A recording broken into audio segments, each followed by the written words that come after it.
Assalamu alaikum. Peace be with you all.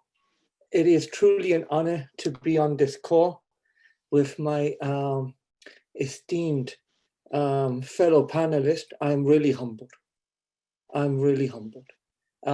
You have been talking about religious freedom from community perspectives. We heard from Rabbi Tuj.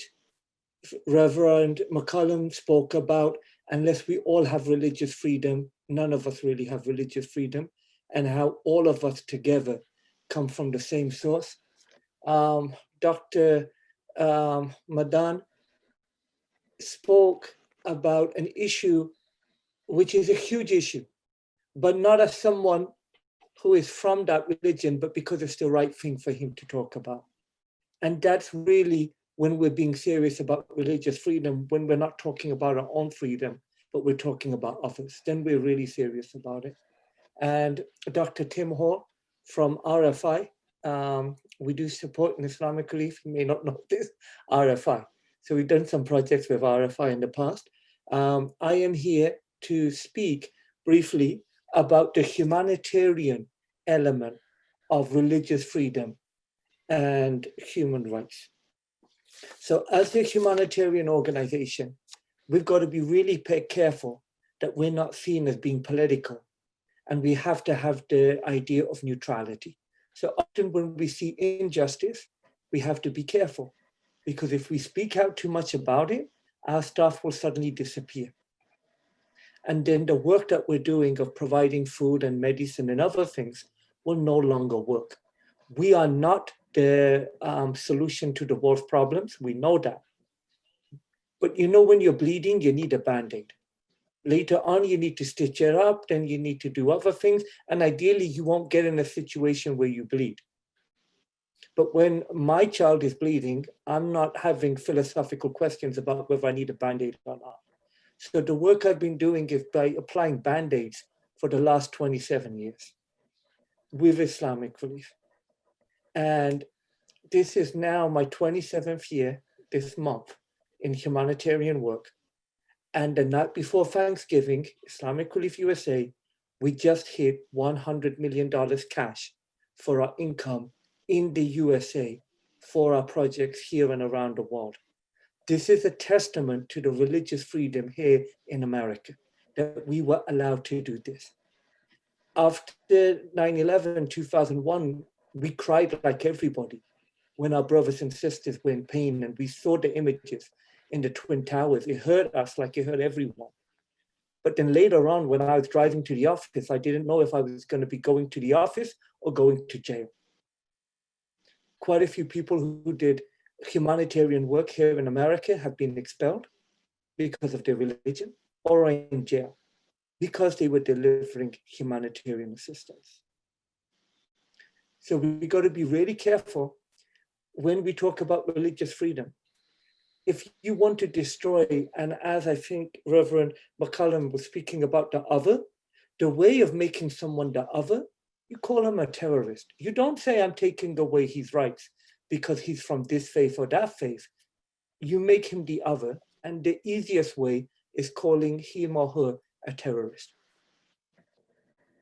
I remember being in a meeting when we were discussing religious freedom, and I was questioning, why are we discussing the size of caliber of ammunition for us to support one religious militia against another religious militia in Iraq?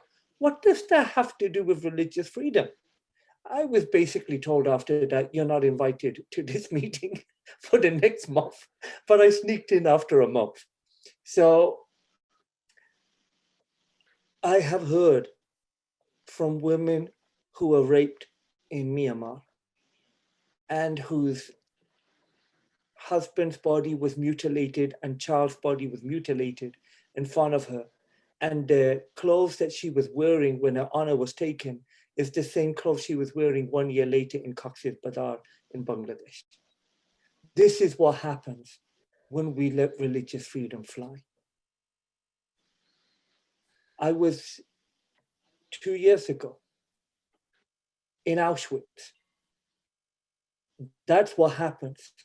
That's the logical conclusion. When you hate people so much, when you kill millions of them. And I felt when I was in Auschwitz, I was on holy ground. The same feeling I had the year before when I was in Srebrenica. I joined Islamic Relief at the height of the Bosnia campaign.